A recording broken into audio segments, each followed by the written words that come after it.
Et toi, Sophie? Comment ça? Bah, tu fais quoi dans la vie? C'est vrai qu'on sait toujours pas. J'avoue que tu m'en parles assez peu, ouais. Tu travailles pour l'État. Non, mais... Non, pas du tout. J'ai un poste lambda, rien de passionnant en fait. Dans quel domaine? Je sais plus ce que tu m'avais dit, c'était administratif, non? Oui, c'est ça. Ah oui, lambda, je comprends. Papier, tout ça. Oui, enfin c'est large, administration, ça veut pas dire grand-chose. Ouais, pour quelle structure tu travailles? Non, en fait, je suis pas dans l'administration, je suis plus dans l'humain. Ah bon? Humain, tu veux dire humanitaire? Ça n'a rien à voir du tout. Comment t'as pu confondre? Ah bah je sais pas, c'est pas du tout ça que j'avais compris, hein. C'est-à-dire? Tu veux dire que tu travailles dans le social, c'est ça? En fait, je suis... Enfin... je suis thanatopractrice. C'est quoi ça? Bah, une thanatologue. Embaumeuse. Bah, agent funéraire, en fait. Ah, tu veux dire croque-mort? Oui.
Alors Sophie, t'as déjà vu un mort?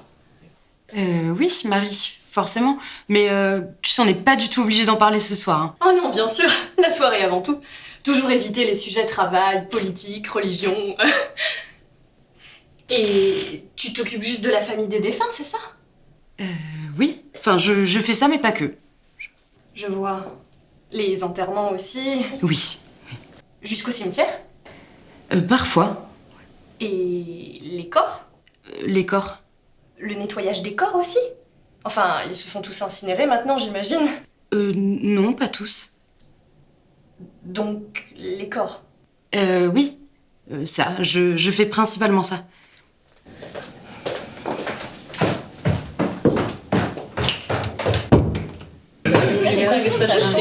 Allez Sophie, raconte-nous un peu. Ah non, je préfère pas, je voudrais pas gâcher le repas quand même. Si, allez, tu peux y aller, c'est mes amis, ils vont pas te juger. Oui, en plus tu dois avoir plein d'anecdotes étranges. Mais vous savez, c'est pas du tout comme dans les séries télé ou les films d'horreur, hein, c'est...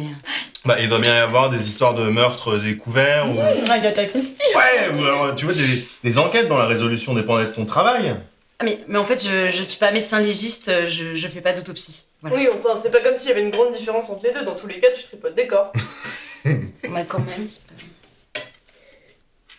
Bon bah, il y a cette fois où un homme a déboulé sur le lieu d'un incendie où son frère avait trouvé la mort. Donc les pompes funèbres étaient déjà présentes sur place. Et là, donc, il nous annonce que ce sera une crémation. Et il ajoute, mais très sérieusement, « Ah bah, vous me ferez un prix, hein, parce que bon, le travail est déjà bien entamé, hein !»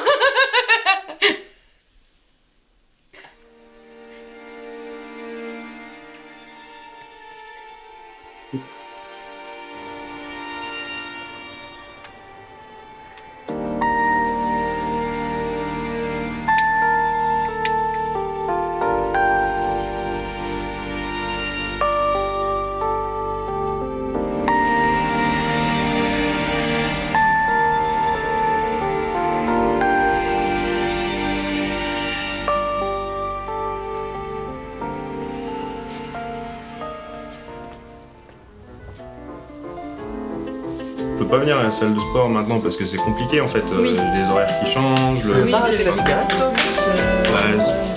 toi quand j'arrive à me libérer pour une soirée comme ça, c'est déjà pas mal en fait. C'est compliqué parce que maintenant que j'ai changé de boulot, j'ai pas toujours les mêmes horaires. Ah bon, moi j'ai reçu la photo il y a pas longtemps, donc comme ça, c'est déjà pas mal en fait. Ah. Oh, oh, oh, oh, oh, oh. C'est bon ça. Le poulet. Je me suis toujours demandé comment ça pouvait bien se passer un embaumement. Quoi? Ça m'intéresse. Oui, on n'en doute pas, mais enfin, peut-être que Sophie voudrait pouvoir manger tranquillement. C'est vrai que si on peut éviter une nouvelle blague. Moi je suis d'accord avec Anne. On a une spécialiste, alors pourquoi pas.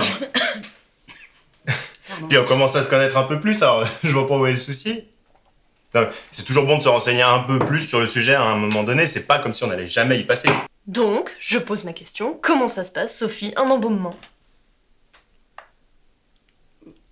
Je vais tenter de vous résumer les étapes, car c'est très complexe et ça diffère selon le cas. On commence par un nettoyage complet du corps qui va se répéter à plusieurs reprises pour être sûr de ne rien oublier. Surtout pas les orifices qui sont de vrais nids à germes, hein, finalement. Ensuite, on essaye d'assouplir le corps, le mettant en mouvement, lui faisant plusieurs exercices, histoire de casser la rigidité cadavérique. On lave, on taille les ongles, on rase le visage, même celui des femmes. On met de la crème hydratante sur tout le corps. On agrafe la bouche. Et en fait, on met des couvre-œils sous les yeux, comme ça. Hop.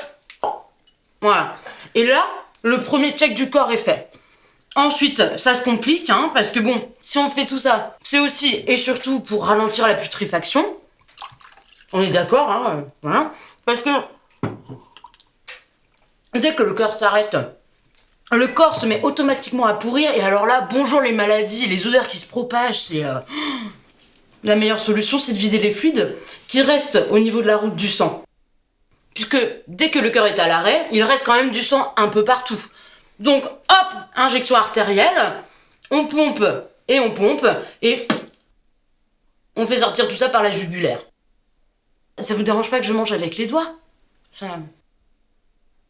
Après, je passe vite pour vous épargner les détails. C'est le traitement des cavités. C'est très simple, en fait, on va tout simplement ouvrir du ventre jusqu'au nombril. Et alors là, il y a du boulot, hein, parce que l'estomac, l'intestin, cœur, poumon, donc bien sûr dans tout ça, sécrétion, puisque gaz, matière biologique, reste de nourriture, il faut en fait vider tout ça. Aspiration des matières biologiques et insertion du fluide à cavité. Et alors là, normalement, hop, le corps, c'est bon et il est préservé jusqu'à l'inhumation.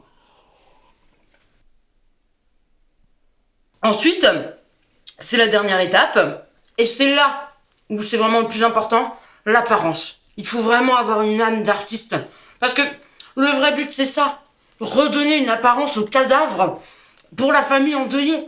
Pour ce faire, on lave une dernière fois totalement le corps, on essaye d'effacer les hématomes et de cacher les plaies, s'il y en a, ça peut arriver. On habille, on maquille, et franchement ça c'est pas le plus facile, faut pas croire. Pardon. Donc finalement après, il peut advenir qu'on doive gonfler certaines parties du corps en cas de maigreur, mais ça diffère selon le cas. Hein. Et c'est obligatoire? Oh non, non, quand on regonfle, c'est quand il y a vraiment une maigreur due à une maladie par exemple, hein, c'est pas... C'est plus souvent qu'on doit dégonfler, genre le cou... Non, je veux dire, la thanatopraxie, c'est obligatoire. Ah non, hein. Sauf si le corps est resté sans soin, par exemple, pendant plus de 24 heures, qu'il doit voyager loin, ou alors qu'il a une maladie grave transmissible. Mais tu sais, le plus important, c'est de pouvoir l'exposer lors de la cérémonie. Je me ferai incinérer. L'un ne va pas forcément sans l'autre. Hein. Tu finis pas ton poulet, Anne ?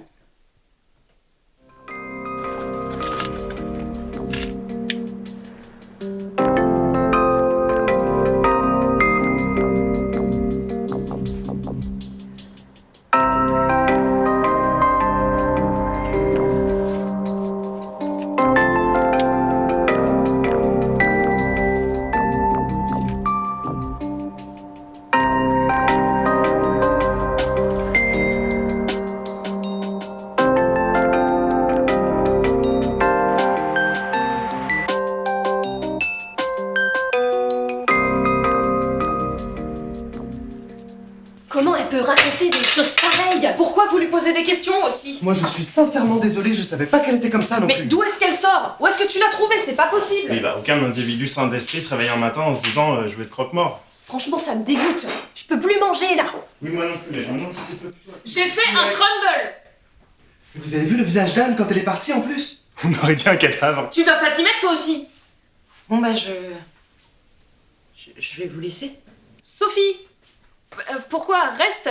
Il y a du dessert, j'ai fait un crumble.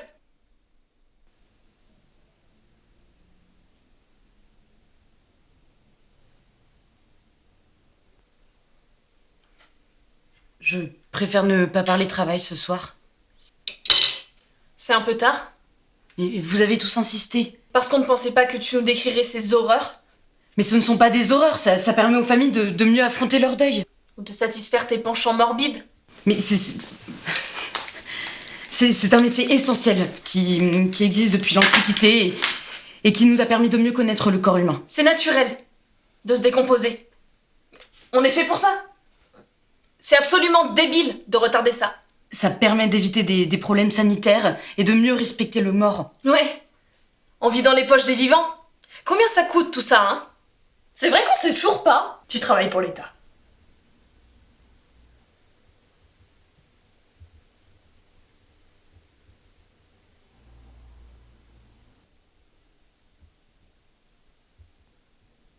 Dans quel domaine? Je sais plus ce que tu m'avais dit, c'était administratif, non? Ah oui, lambda, je comprends. Papier, tout ça. Oui, enfin c'est large administratif, ça veut pas dire grand-chose. Ouais, pour quelle structure tu travailles?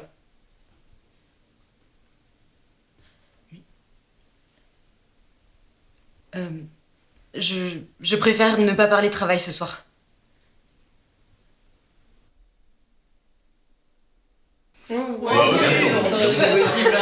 J'ai fait un crumble pour le dessert. Ah ouais. Bon appétit. Bon appétit, à vous aussi. Voilà. Dans les yeux. Ça a l'air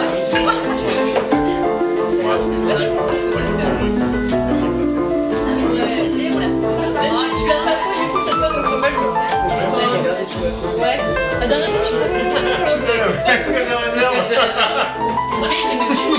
Voilà.